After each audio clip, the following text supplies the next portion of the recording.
Boa noite, queridas e queridos amigos do programa Semente Abstrata, nesta sexta-feira, dia 2 de setembro de 2022. Eu sou João Paulo Miranda, diretamente das ondas da Rádio Vibe Mundial 95.7 FM, diretamente de São Paulo, Brasil, para o mundo.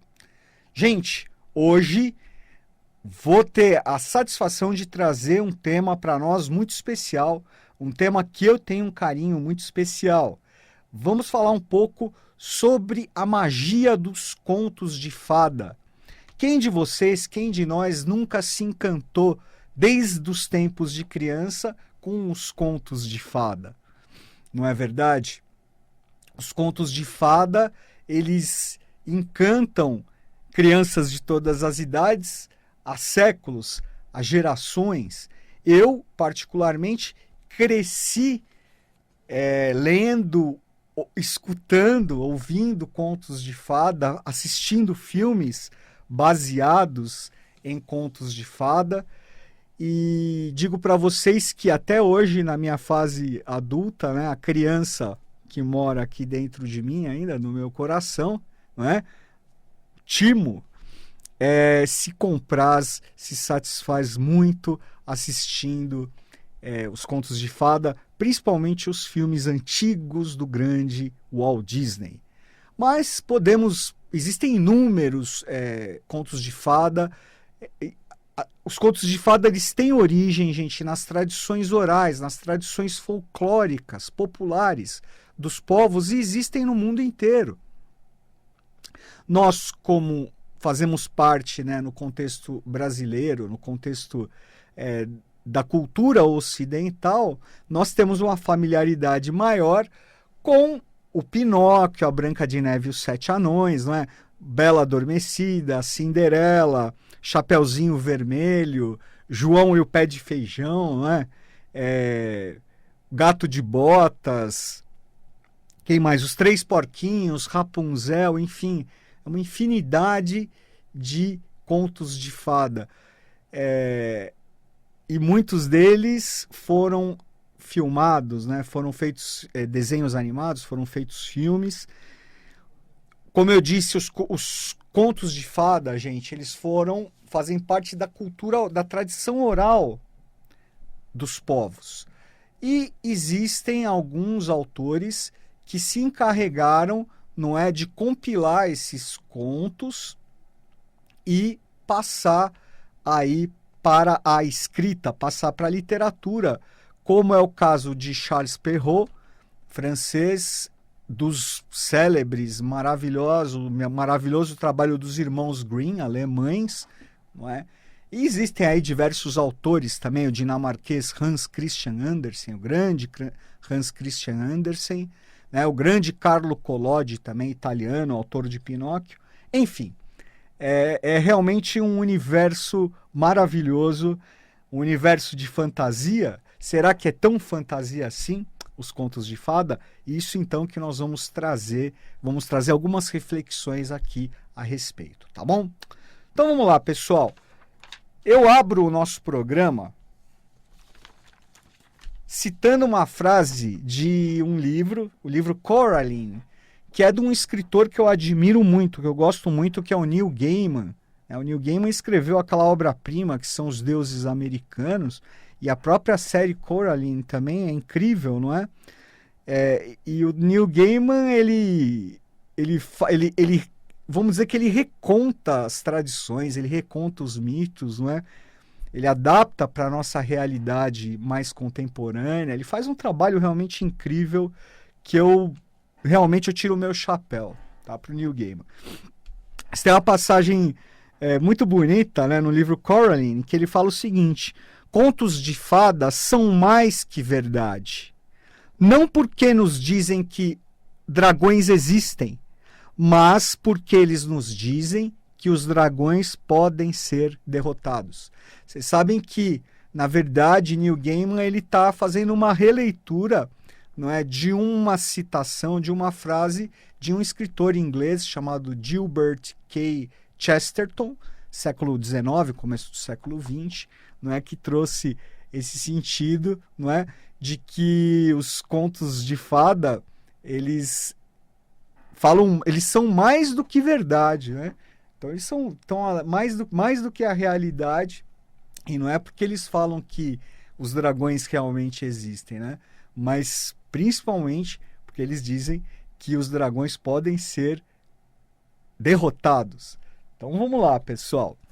Vejam que os contos de fada, assim como as fábulas, né, fazem parte, como os mitos, como as próprias as lendas, os mitos, eles fazem parte de um contexto muito maior, um contexto que abrange o que nós chamamos de inconsciente coletivo, esse termo que foi cunhado, que foi criado pelo grande filósofo, um dos pais da psicanálise, o grande Carl Gustav Jung, o inconsciente coletivo.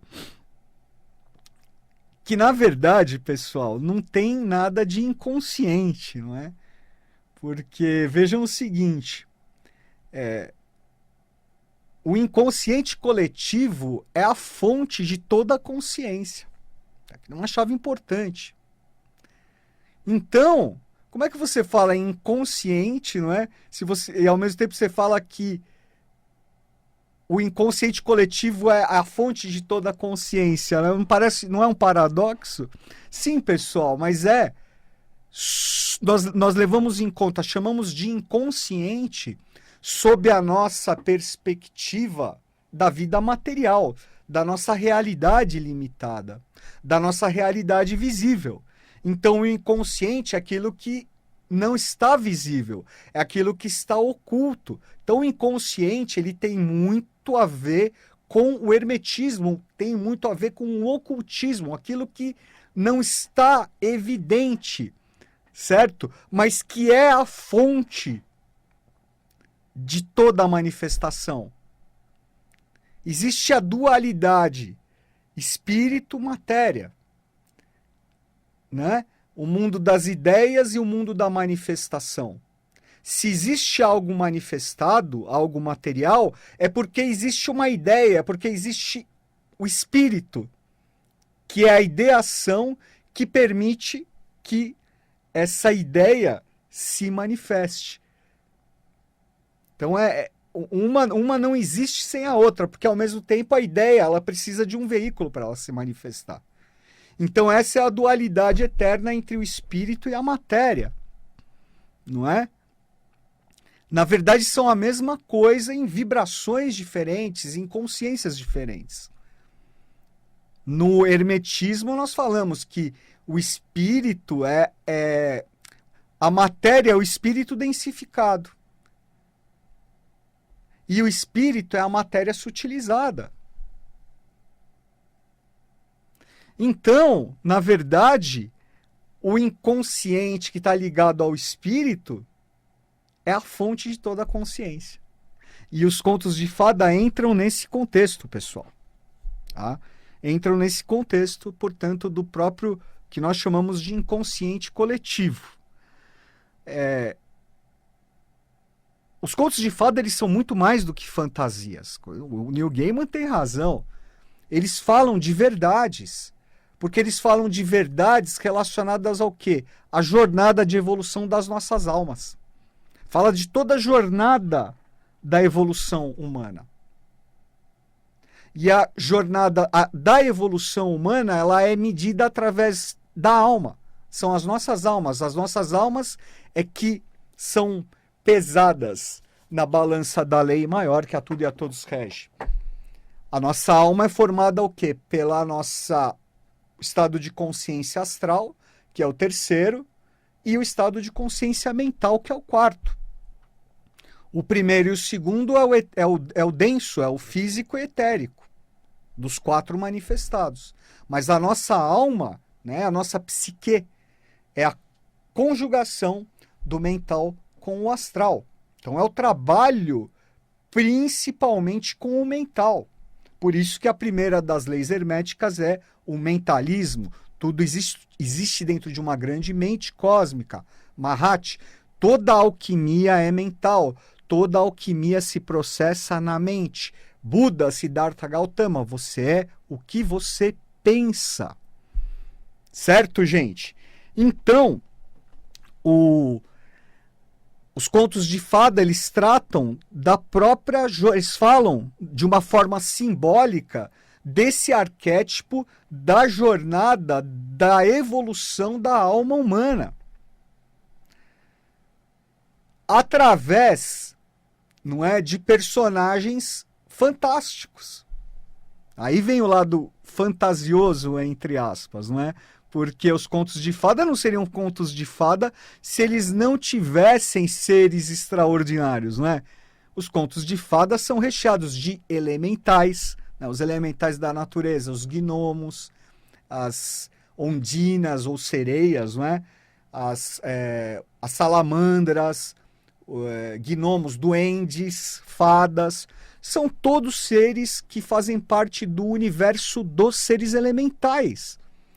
E não apenas esses seres extraordinários, como também, não é, seres sobrenaturais, como gigantes, seres míticos como ogros, não é? Como cíclopes, sátiros, etc., fazem parte do universo dos contos de fada, assim como as bruxas, não é? Os feiticeiros, as bruxas, os animais que falam, não é? Animais que raciocinam, que falam, e também seres humanos comuns, meninos, meninas, homens, mulheres, enfim, que geralmente, né, representam aí essa figura, né, da jornada da alma humana, que o Joseph Campbell magistralmente colocou como a jornada do herói nas suas obras, certo? Então, pessoal, esses seres extraordinários que existem nos contos de fada, na verdade, eles representam arquétipos. Arquétipos são modelos que existem no inconsciente, tá? Modelos dos nossos inconscientes,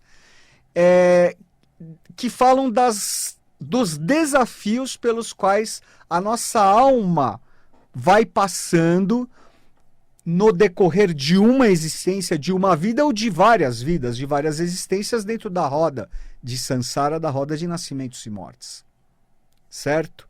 Então, esses seres, sejam seres fantásticos ou sejam seres humanos comuns, entre aspas, eles fazem parte de um simbolismo, de um universo simbólico, em que vejam que esses seres extraordinários representam representam também as sombras, né, dos nossos inconscientes, as sombras das nossas almas.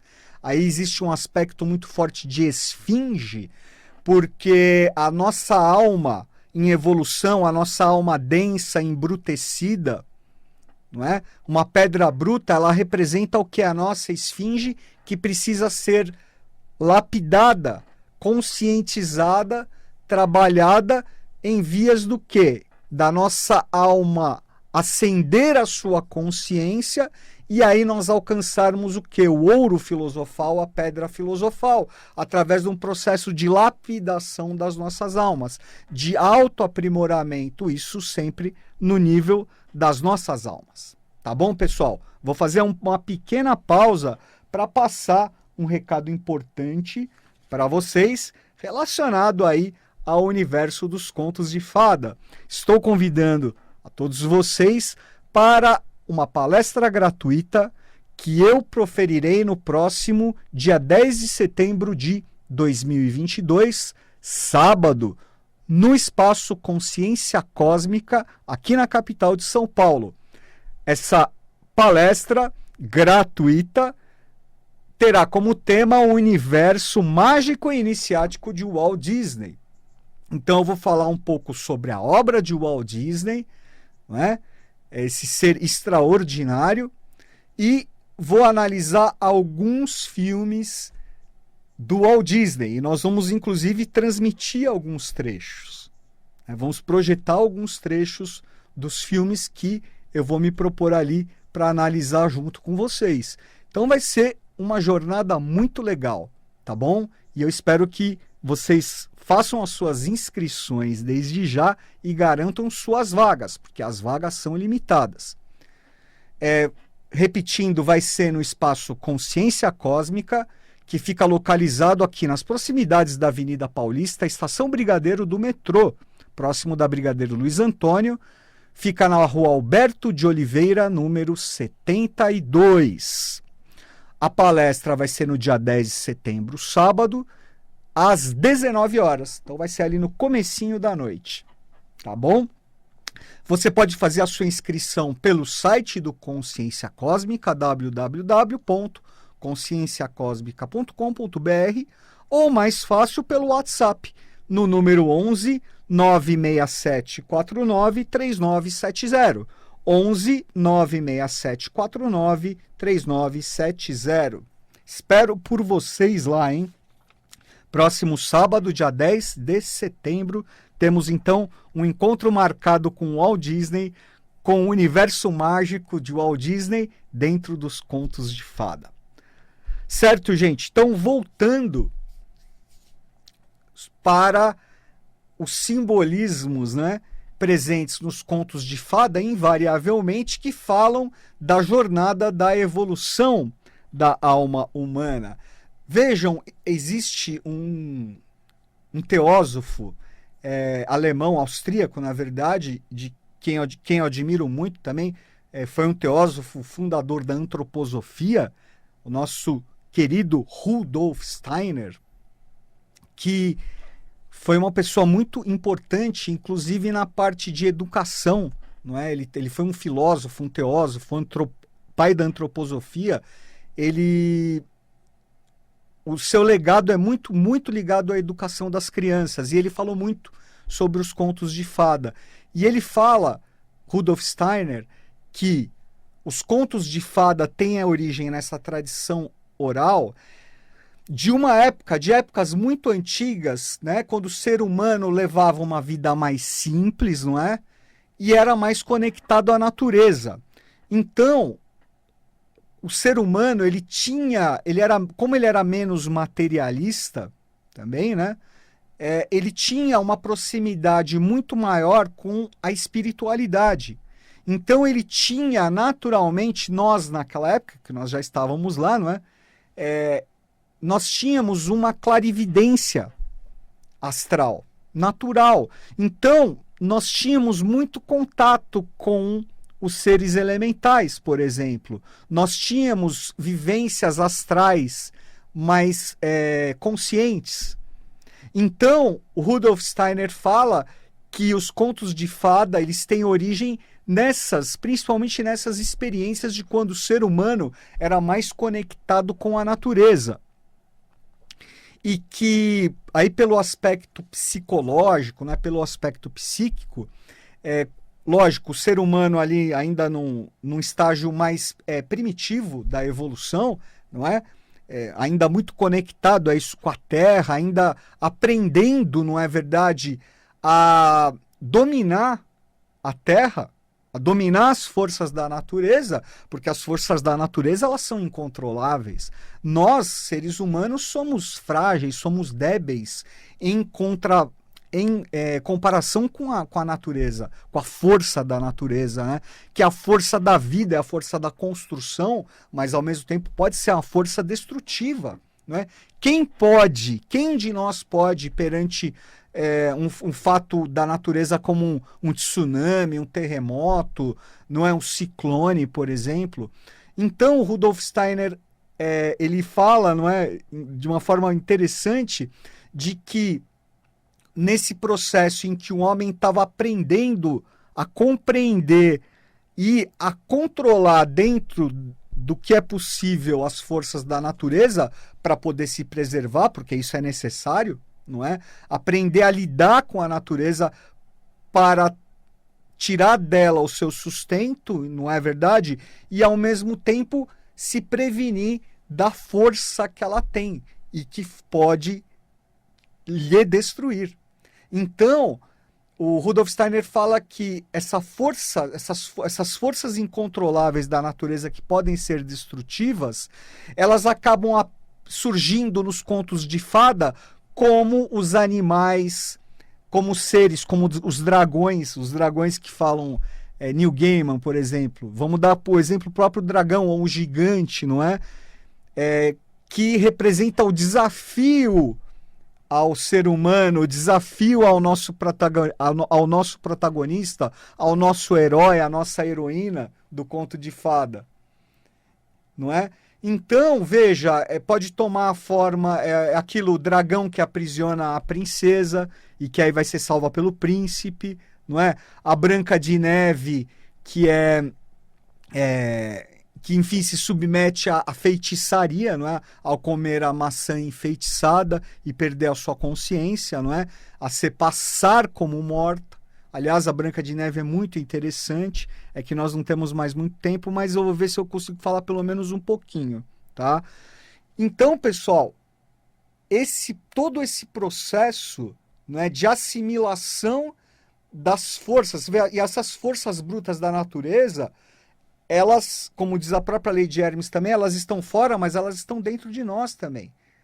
Nós temos essas forças brutas elementais que nós temos, enquanto seres humanos, o dever de controlar. Faz parte da nossa jornada de evolução.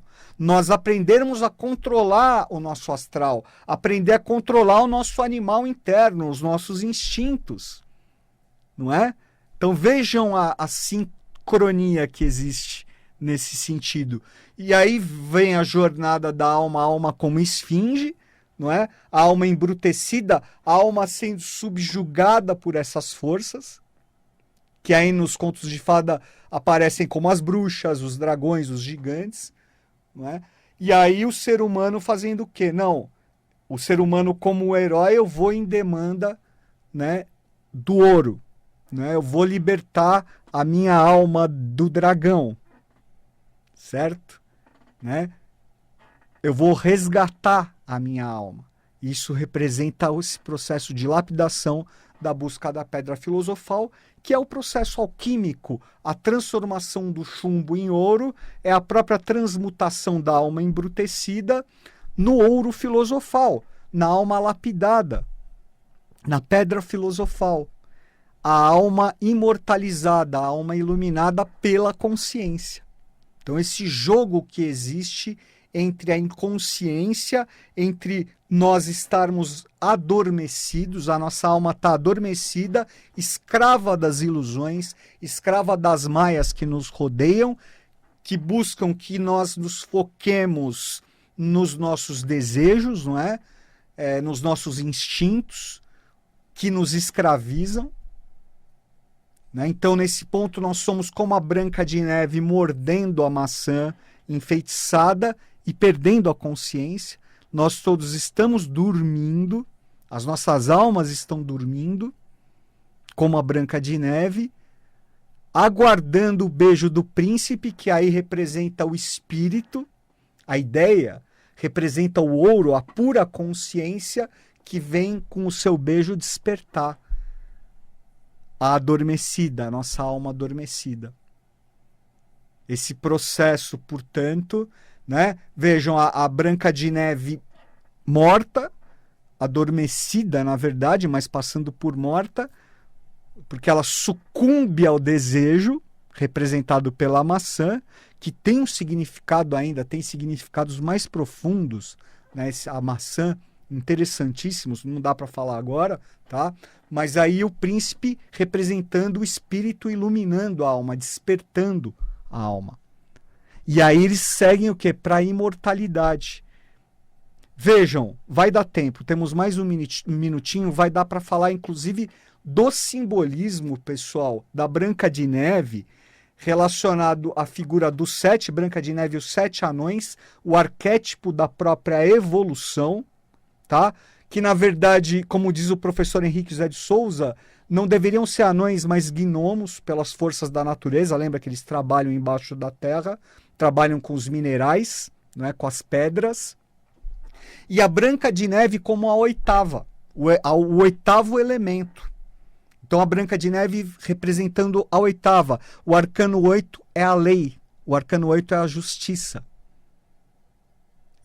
A Branca de Neve é o oitavo elemento. E vejam, quando a mãe da Branca de Neve está grávida, né? E ela tá olhando para fora e é noite, está nevando e ela tá costurando. E a agulha pica o dedo dela e sai uma gota de sangue. E aí ela deseja, a mãe de Branca de Neve, não é? Que a filha tenha os cabelos negros como a noite, tenha a pele branca como a neve e tenha os lábios vermelhos como aquele sangue. Branco, negro e vermelho são as fases alquímicas. Então, a obra em negro representa a morte, a putrefação. A Branca de Neve perdendo a sua consciência, sucumbindo ao desejo e ficando inconsciente, adormecida, a nossa alma adormecida. A obra em branco, o albedo, representa o processo de quê? De purificação, de burilação, de lapidação da alma. E a obra em vermelho, o rubedo, é a sublimação, né? Representa a fixação. Então é o momento que, quando a Branca de Neve é desperta, quando ela acorda. Então a obra em negro, branco e vermelha, a putrefação, a morte, a purificação e a ressurreição, que está presente no próprio arquétipo da crucificação, paixão, crucificação e ressurreição do Cristo. E existe ainda, né, a quarta fase alquímica, vamos dizer assim, a amarela, a dourada, a citrinitas, que representa a imortalidade. Então vejam, no filme do Walt Disney, no final, eles vislumbram que eles estão indo para um lugar que representa o próprio eterno, né, de onde emite um raio dourado que nós podemos associar, por exemplo, ao mundo dos imortais, a própria Agartha. Gente, ficamos por aqui hoje, espero que vocês tenham gostado. Voltarei a falar sobre esse tema que é tão rico e é tão interessante e fascinante a todos nós. Um beijo a todos, grande abraço e uma semana iluminada.